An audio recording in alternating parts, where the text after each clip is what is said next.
সারা বিশ্বকে জানিয়েছেন করোনার টিকা আপনি দিয়েছেন, আমরা জানি তাদের কল্যাণার্থে, কারণ 1 টাকার টিকা।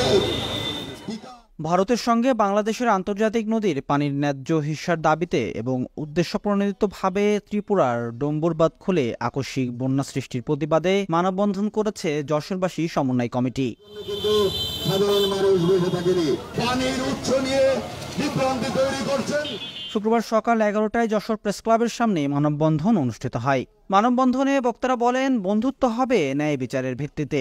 কুমিল্লা, ফেনী, নোয়াখালী সহ দেশের বিভিন্ন জেলার বন্যা কোনো প্রাকৃতিক ঘটনা নয়, এটা দিল্লির সৃষ্টি। এটা রাজনৈতিক ইচ্ছা প্রণোদিত বন্যা। ভারত রাজনৈতিক বন্যা চাপিয়ে দিয়েছে আমাদের উপর। বক্তারা সকলকে বন্যা কবলিত মানুষের পাশে দাঁড়ানোর আহ্বান জানান।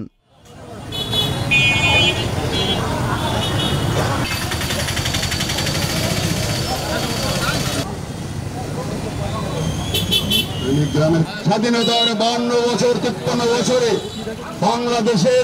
বাংলাদেশ তো ভাটিতে অবস্থান করছে। উজানে যে সমস্ত নদীতে বাঁধ দেওয়া হয়েছে, শুষ্ক মৌসুমে আমাদেরকে মেরে ফেলার চেষ্টা করা হয়, আমাদের নদীকে মেরে ফেলা হয়েছে।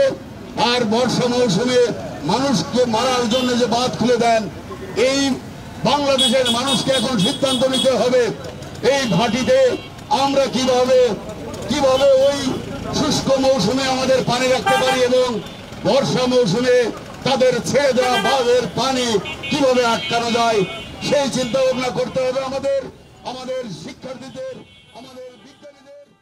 ডেস্ক রিপোর্ট, দৈনিক কল্যাণ।